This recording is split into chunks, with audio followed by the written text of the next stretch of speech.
better for the Kansas City Chiefs this offseason. To lock down their future in Patty Mahomes. You got Jones, then Kelsey, and Mahomes signed for like half a billion. You got players on your football team buying baseball team. I'm surrounded by baby toys. Like Patrick Mahomes is surrounded by guys who on offense are some of the best in the league. Oh no, let the defense go. Let the defense go. If Patty does what he does, and he has one less guy on offense. And Kansas City, thank you.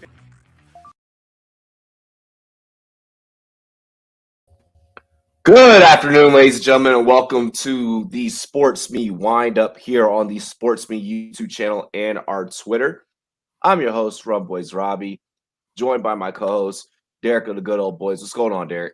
Oh, not too much. It's another wonderful Wednesday, getting to do the weekly windup with you, talk some sports, go over some stuff going on in the SportsMe verse. It's always a good time when Wednesday afternoon rolls around.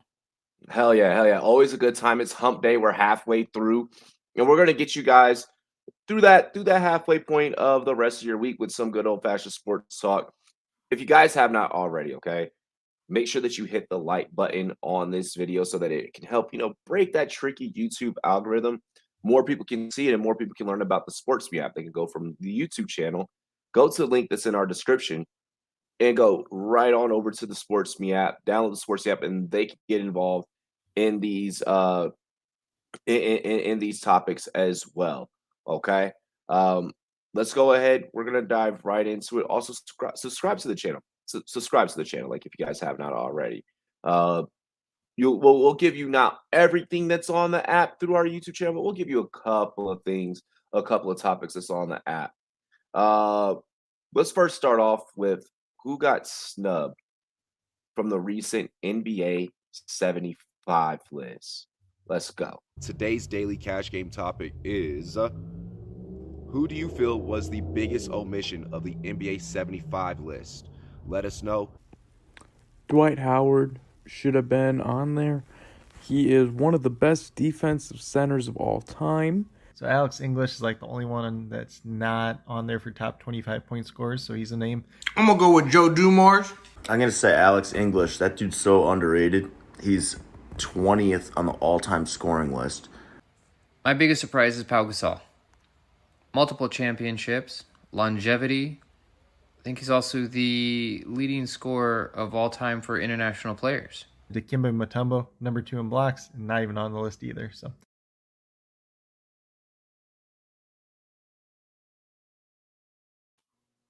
Yeah, man, I gotta agree with the Gasol and Mutombo takes there. Coach Craig coming in with Mutombo. And I believe it was LFG coming in with Paul Gasol. I mean, how do you forget the all-time international leading scorer, and then also forget Mr. No in the same process? Those were tough for me, but I get that it's only 75 players, so that's where I can give the benefit of the doubt. Maybe if this was a NBA 100, that obviously changes. Well, in another 25 years, I'm sure we'll see that list. Oh yeah, exactly. Yeah, another 25 years, we'll see it. What are your thoughts? So this was one of those that I definitely love the fact that they came through with a couple of Nugget players on there, right? Like you and I both out here in Colorado, and the Nuggets are the hometown team here. But Dikembe Mutombo on that list, Alex English on that list. So I was a big fan of both of those guys, and those were really the two that kind of stood out to me because of the fact that Mutombo was such a defensive presence down there. But the Gasol one also stood out there as well. Very heavily there. Like that was one of those that how you leave a guy that may not necessarily, but an international reach, like has that kind of international reach and that kind of international influence. How you leave him off like that one, I don't understand. The NBA like has a way of doing this, and the NBA is really good at kind of how do I say, creating controversy amongst their fans. Like they're really good at creating that raw controversy. Whereas in the NFL, the top the NFL 100 player list, right? Like that one is fairly there's not too much argument over that 'cause it's voted on by their peers, Right. Even when they go through like all-time greats, right? They'll have like those top 10 lists over on NFL Network. it's not too crazy. You may debate about where someone is ranked, you know. Yeah. I think the NBA does really good at kind of nitpicking. I mean, freaking Anthony Davis on this list.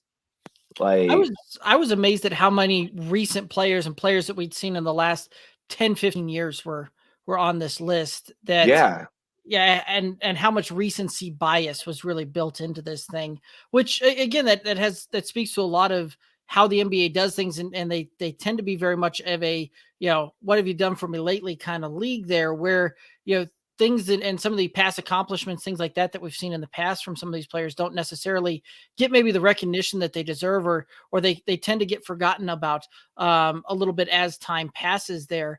And so it's always an interesting thing when you see that come to play, and you see that, kind of look at it from a contextual, a historical type of view. yeah, absolutely, absolutely. And recency bias is exactly what it is. I mean, we even see when people get into the LeBron Jordan debates and so on and so forth, or when players will or fans will take Steph Curry or Larry Bird. It's like, well, did we forget who did it first? Did we forget, who Reggie Miller, Yes. like, did we forget who invented the wheel first?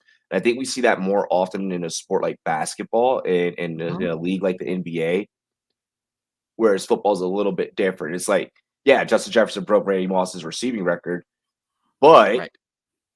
you're not going to sit back and be like, oh, well, Justin Jefferson's better than Randy Moss, because like that could be the only great thing that Justin Jefferson does to his career, like one hamstring injury or an ACL or something, and the path that you were on is now derailed. I mean, in Right. basketball is obviously the same way. But it's a different type of deal there as well, from the standpoint that people have, right, like when and you and I do a lot of NFL player comparison there, especially around draft time, especially when these things come through. Like, we spend the entire month of April talking about player comparisons, things like that, and this rookie coming out, how they relate to a historical player or something like that, as far as how their game might translate, type of thing. And that's part of what we do there. But with the NBA, you don't necessarily see that, right? Like, there's not as many people out there saying that, hey, LeBron plays the game about the same way Magic Johnson played the game, 30 years apart, type of thing. And that's a mind-boggling to me, from the standpoint that when you go back and you look at how they play the game very similar builds to it, similar point totals and average and career statistical marks there as far as a per game average. They're very, very comparable, but yet is LeBron greater than Michael Jordan? But I don't ever really remembering having that conversation of who was better between MJ and Magic Johnson. Magic, yeah. It's NBA is a little tricky.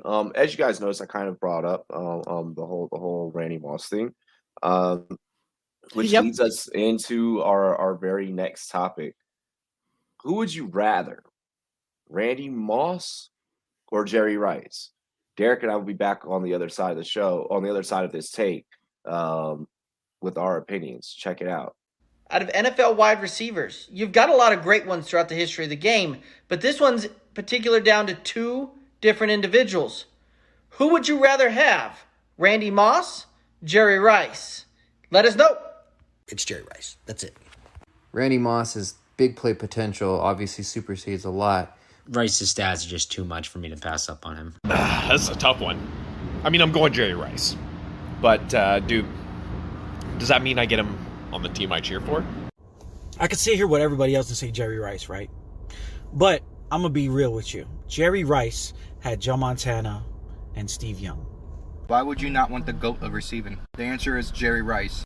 I think Randy Moss for sure. He's just a freak. That's why they call him the freak. No disrespect towards Randy Moss, but whatever Randy Moss can do, Jerry Rice can just do better. So easy. Jerry Rice is the best offensive player in the history of the NFL.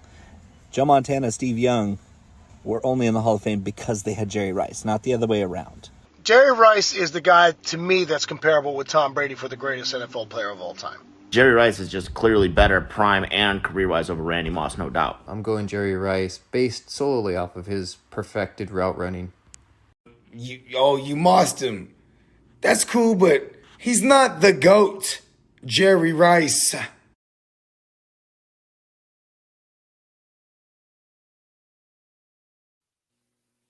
So what that one was a little bit more clear cut, than many have thought. But I think that it is something that you do have to kind of look at. And I think that it depends on how you're building your offense and how you're building your team, to be Right. honest.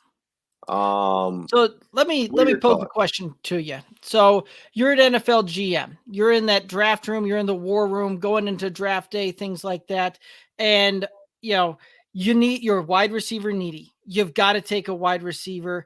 And at the end of the day, I've got two options on the table for you. And I tell you, hey, regardless of which one we pick, they're going to be a Hall of Famer. Period. End of story. It's an Yeah. automatic Hall of Fame type of thing. Great. Which one of these are you taking? Are you taking the guy that's 6'2" and runs a 4.58 40? Or are you taking the guy that's 6'4" with top end speed and runs a And sub 4.4 40? Draft day on that one, you're going to be hard pressed, I think, to really say Jerry Rice is the guy in that one, right? Like Randy Moss had the physical attributes mhm. that separated him and put him in a different class. Now, obviously, we saw it translate differently on the field there, right? Like between these two, if I got to pick the career on those ones and I got to pick some of that, I'm putting Jerry Rice on my roster and I'm going through that. But I think if you really kind of look at it from a different angle on, what these guys look like when they look in the draft room, when they look at some of these things, the answer may not be as clear cut Yeah, as you and might think. and that's what I was kind of hoping that the sports verse kind of looked at more so. Um, but I get, these two gentlemen's careers have came and went. So it's easy to go and look at, well, Rice has, 3 Super Bowl wins. He's appeared in, fucking 5. I get that, like 89, or I'm sorry, he's appeared in 4. 89, 90, 95, and 2002. Um, Randy Moss having appeared in 2. Jerry Rice has 3 Super Bowl wins and a Super Bowl MVP. Moss has no Super Bowl wins and no Super Bowl MVPs. Right. Of course, that's coming down to one game. Usually, typically in the NFL, rings is not like the debate necessarily. I You would can be say the that I best would, player in the NFL and go your entire career without winning a Super Bowl ring because unlike yeah, in other sports, like football, you've got 11 guys on the field at any given point in time, and in American sports, that's the most that you'll see out there at any given point in time for your roster. That's more in baseball, more in basketball, more in hockey out there. yeah. So Moss has it's more Pro Bowls. Like Moss has more Pro Bowls. Like he was elected to the Pro Bowl more. Like he was he now Rice was more so all AP all team pro. Like I mean, so like when you look at like the accolades, when it's all said and done, sure, whatever. All right, Jerry Rice. Jerry also, there have been rumors, okay. Jerry Rice also played during the Stickum era, like where they'd have like the fucking Stickum on their gloves. So there is that rumor, you know, whether there's yet to be true or not. there's also a lot to be said about the longevity because Jerry Rice did it far longer than anybody else type of Mhm. did. Like, right. Like somebody brought up the Tom Brady and the comparison there, right? Like Tom Brady's doing it at a level far beyond what any other quarterback we've ever seen do it Has before, right? ever Like, done it. Yeah. right. Most of the time when a quarterback hits about 36, they're done, right? Like they may still have 1 or 2 seasons left in the tank, but there is a market difference down there. And Tom Brady playing well into his 40s at elite levels and is on track to most likely win. He's in the conversation for another MVP of the league this year, being well Yeah. past 40.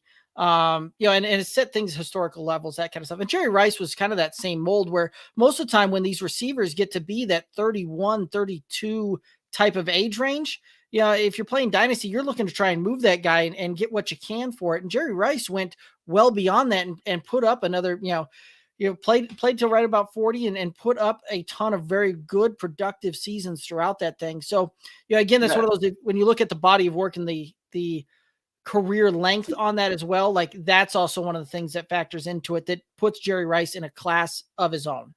Yeah, absolutely, absolutely. I mean, but coming down to it, I am gonna take the draft day angle, and I am gonna probably go Randy Moss. Like if I'm a NFL GM and I'm looking at both of them at the exact same time, okay. Yeah, I'm probably gonna take the 6'4", 4'4", receiver, Right. because I want the guy that's the bigger guy that's going to go up there, jump out the gym to go and get it. You Right. know, Yeah. That You- also plays a bunch into it too when you think about it from the standpoint that Randy Moss was far more highly recruited in through college, things like that. Had some off the field type of issues that ended up causing him to go to Marshall, whereas Jerry Rice ended up at what was that, Southern Missouri State, I believe. Yeah. Yep. Division II, Division III type of school that wasn't necessarily on that same type of deal, but got a shot and made the most of it. And we saw what happened through some great determination and work ethic there. But again, those are all things that play into factors when you're looking through it as well on draft day. Absolutely. Absolutely. So, I say with this topic, definitely I challenge everyone to see all angles. Of course, once it comes down to the career, yeah, you're gonna take Jerry Rice. But if you're doing this blindly, It's not as clear cut. Yeah. You mentioned Tom Brady in your last take, which leads us kind of into our next topic here. Tom Brady, greatest athlete ever, or no? Is Tom Brady the greatest pro athlete of all time? Tom Brady is a football player. He's not an athlete. Bo Jackson's the best athlete in sports ever. I'm going to say it was Michael Phelps because, first of all, he's the most decorated athlete of all time. In a sport that's not a team sport, that's individual. Yeah, they're team events, but really it's an individual sport. No, I don't even know if I'd consider him top 5. I'd put Serena Williams over him. I like what David said. I'd put Michael Phelps over him. But the two that came to mind, greatest hockey player of all time, Wayne Gretzky, or even the greatest basketball player of all time, Michael Jeffrey Jordan. If we say sports player specifically, then I think there's an argument for him to be one. I wouldn't even say he's the best athlete in the NFL, and he never has been the best athlete in the NFL. I would say that's either Tiger Woods or Michael Phelps, who did great things for a super long time in an individual sport. They dominated an individual sport better than anybody else in history of their sport. I'm going to go with Jim Thorpe. That man played professional football, was a stud, played professional baseball, was pretty good, and had 2 gold medals from the Olympics in the pentathlon and decathlon, arguably some of the hardest track and field events in all of the Olympics. Is he even in the top 10? Probably not. So the short answer is no. Tom Brady's the best pro athlete at this point. I don't think we've seen anybody go into their 40s the way he has in any sport, still play at a top level rather than decline. He's shattering records. He's making new ones. No. Come on now. Brady is the greatest quarterback of all time. He's not even the best NFL player of all time. That would either be Jerry Rice or Lawrence Taylor.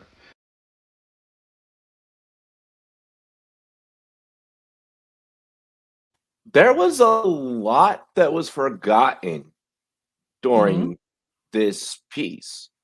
Deion Sanders, 2-sport athlete. I'm pretty sure in both. Yeah, accomplished in both. I'm pretty sure playing in a World Series and also being a multi-Super Bowl ring-wearing badass puts you up there in a conversation for greatest athlete of all time. I know it's a lot of individual sport talk. Floyd Mayweather wasn't a bad man. Pretty sure Floyd Mayweather, very highly decorated boxer. Muhammad Ali. And then you also have Ali. Mike Tyson was decorated, but Mike Tyson had a couple of losses. Khabib in the UFC, and all of his accomplishments, and from wrestling to also in the octagon. I think there's no way in hell that you're going to convince me, Rum Boys Robbie, that Tom Brady is the greatest athlete ever. To hear Super Dave, who is a Boston sports fanatic, go, no, not even like that. I think that kind of puts the nail in the coffin, don't you think? I mean, what is your take? Who do Maybe. you feel? I mean, you know me, I can argue either side of the debate and be very comfortable arguing either side most of the time. So, if we're going to sit there and we're going to say that is he the greatest athlete, the argument for that would be the fact that, again, from a longevity standpoint, we haven't seen players do this in a longevity type of thing, especially in the NFL. Especially in the NFL, where most of the time players don't make it past their first contract, don't make it off of those rookie deals past that. And Tom Brady is playing into his 40s when most of the time, folks that are drafted are out of the league by the time they're 25. Like, Tom Brady's doing it 20 years longer than most of these 20 years longer than most of these other folks even get a chance to do it. So there's an argument for that, right? Football is also the biggest revenue generating sport out there. So he's doing it on the biggest stage in American sports. They're doing it in one of probably the toughest team environment to win in, because you have to rely on 21 other individuals to go out there and win championships, and has done it more so than any other. He's appeared in more Super Bowls than most franchises have.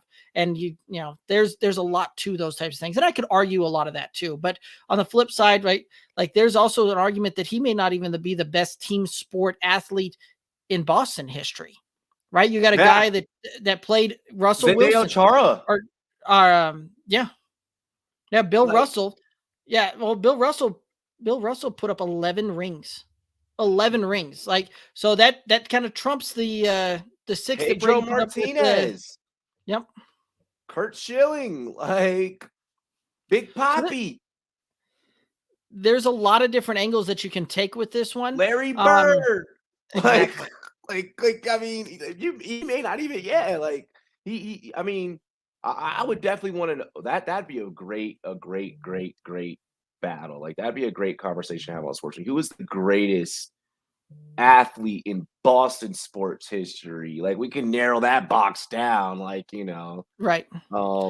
And that could be a fun one too. We got a bunch of folks, bunch of East Coast guys, bunch of folks in the Boston area that chime in on the app too. So that's a lot of fun, and that could be a really good battle there. Who was had the greatest impact on Boston sports?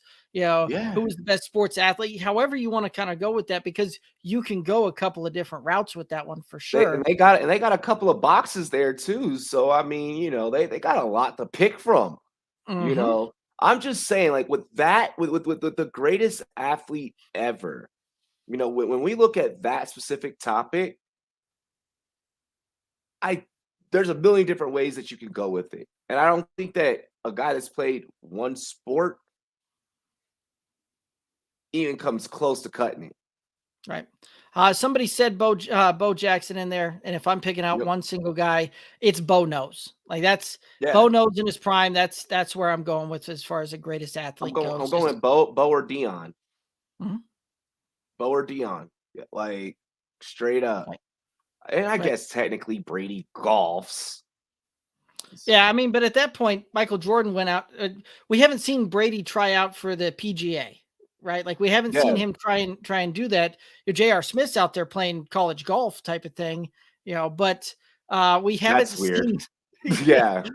But Michael Jordan, right, dominated basketball. Nobody's going to argue me off the standpoint that he was the greatest basketball player ever, and went out and played baseball in the minor leagues. Like, that kind of thing. We've also seen a lot of these football players out there also drafted at very high levels, right? Kyler Murray, first round NFL pick, first round baseball pick, right? Like, there's lots of those carryovers and lots of those types of things that I don't know that Tom Brady athlete wise gets there, but you could make the argument for him getting there on an accomplishment type of thing. Israel Adesanya has boxed, kickboxed, and fought in MMA. Anderson Silva, Brazilian Jiu-Jitsu, boxing, and MMA. Like, I think a fighter, someone who's gonna punch in the fucking face, like, might have like a little bit, but I don't know, like, standing in the pocket and getting hit. Like, you're right though. We've seen this. We see these guys, get drafted, in different places, and there's plenty of football players that could have been Olympic wrestlers, like. Right. Or how many of these these speedsters out there could also run like Run- a lot of track these guys stars. track and fields, right? Like Did you know that RG3? Did you know that RG3 had a choice between either going to play football or running in the Olympics? It wouldn't surprise me. Yeah, he ended up picking football. He was supposed to. He could have been a gold medalist. Like I think that might have been the better option for him. Look at all the kickers that were former soccer players or like rugby players. You know, so hey, a lot to take into account when we talk about the greatest athlete ever. We're gonna take it back a little bit, okay? And you had decided with the World Series that's going on and everything. Congratulations to the Atlanta Braves on the World Series. The city of Atlanta has been heartbroken. It's about time that y'all got something because it's just been tragic and poverty ridden for you guys. That aside, though, okay, they did defeat the Cheatstros. I mean the Astros. I'm sorry. You decided to put more salt in Astros fans' wounds today to bring up the 2017 cheating scandal and whether or not punishments were handed down properly. Let's take a look. Baseball, throughout its history, is no stranger to improprieties and scandals. That being the case, one of the latest ones, the 2017 Astros. Do you think they got a harsh enough penalty? Too harsh? Not enough? Let us know. Call me old school, but I don't think they're hard enough. There should have been some sort of castration. My thing is, if it is a player-run scandal, why did Hinch and Correa get penalized for it? None of the players. That doesn't make any sense to me. The general manager and the manager got suspended. The team was fined $5 million. They lost draft picks in the 2020 first drafts, first and second rounds. You got the Yankees and the Dodgers spending $100 million more a year than these other teams to try to win. $5 million fine? That sounds smart to me. Yeah, I don't think the penalty was harsh enough. However, I don't believe the commissioner, Rob Manfred, at the time was in a position to come down even harder on the Astros, as well as an owner of Major League Baseball team. As we're approaching a new collective bargaining agreement, I think Manfred was looking ahead and understanding that he was kind of hamstrung with how hard he could come down on a team, understanding that he's going to need the Houston Astros ownership buy-in in order to get a new CBA put through against the players. I think in baseball history, a team that's has never cheated like they did and get caught like they did, right? It took a documentary to accidentally uncover. My thought is they should have just not had a World Series champion that year, to be honest. That's it. You guys are crazy. They got it right. In fact, the only thing they did wrong was institute any punishment to begin with. The fact is these bad boys, they're in the World Series again. They've been to the World Series twice since that scandal. Look, I think you have to look at it from this way, right? It's a stained franchise. So forever, everyone is always going to have cheating next to the Houston Astros. Understand there's a lot of people who love to hate the Astros, and for good reason, definitely for good reason. Yes, they have some of the same players, some of the same stars, but they've got a new manager in Dusty Baker. Hopefully they're not cheating right now.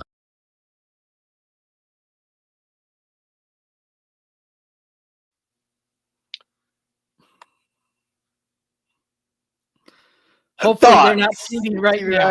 Yeah, I mean, how do you even like that's all that you can really say. Like the irony of Dusty Baker being affiliated with the Astros after he's the one that beat the brakes off of them in 2019?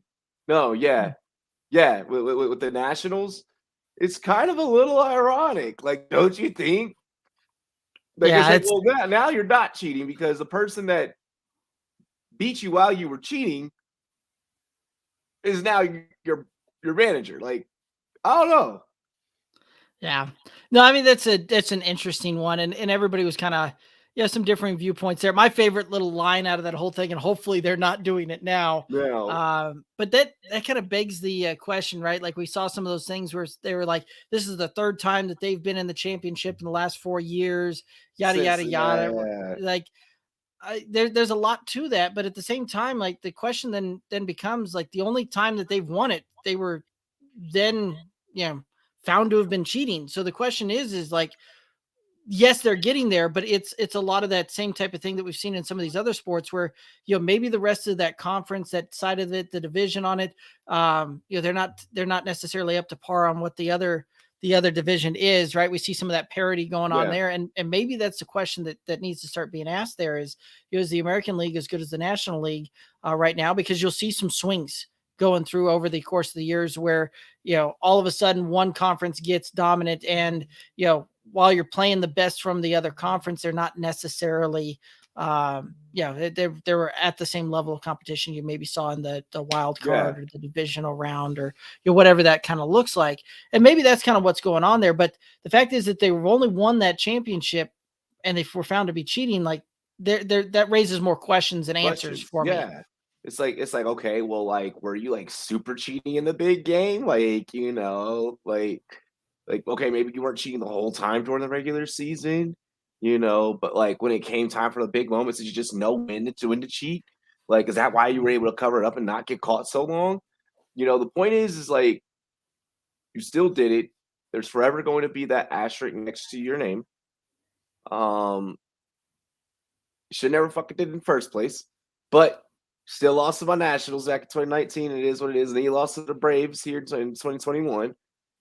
Cool, good on y'all for, making it back to the game, back to the big dance, repetitively. But may you forever repetitively continue to get whooped for cheating. This is America's pastime. Don't cheat.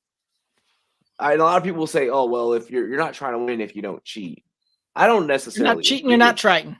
Yeah, you're not cheating, you're not trying. I'm like, that's what someone that would cheat would say. Like, that's exactly what someone that like so you're saying that you would cheat. Like, you are that to me when people that say that are self-admitting. They are self-admitting that they would do it as well. And of course I expect, Astros fans to defend their Astros, and as they should. You ride with your team, you die with your team. It is what it is. But all that being said, Houston, the city, we still love you. Yeah, Houston, the city, we love you. But admit the truth. Outside of that, this has been the weekly windup. You catch us here every Wednesday, usually around like between like noon or 1, like Mountain Time is like when we go live. A little quick 30-minute show and just bring you guys the best of the SportsMe app. Make sure you guys download the SportsMe app. The link is in the description section. Derek, anything else? We've got the daily cash game rocking and rolling right now, and a great chance to hop on there and give your take. Your take is your buy-in, so make sure that you're hopping in there and trying to win this money, right? Like a lot of the topics that you're seeing are topics that are going on with the daily cash game. We're kind of highlighting those things to you, but besides what you're seeing on this show, and besides that, there's absolutely amazing topics going on there and amazing conversations going on there. And if you're not on there, you're missing out on some just pretty spectacular debates and conversations. So you need to download the app. You need to get on there, and we look forward to seeing you. Oh yeah, we absolutely look forward to seeing you guys. Be sure to download the app. Link is in the description. Spike that like button. Subscribe to the channel. We appreciate you. SportsMe, sports you. Get any better for the Kansas City Chiefs this offseason? They locked down their future in Patty Mahomes. You got Jones, then Kelsey, and Mahomes signed for like $500 million. You got players on your football team buying baseball teams. I'm surrounded by baby toys. Like Patrick Mahomes is surrounded by guys who on offense are some of the best in the league. Oh no, let the defense go. Let the defense go. If Patty does what he does,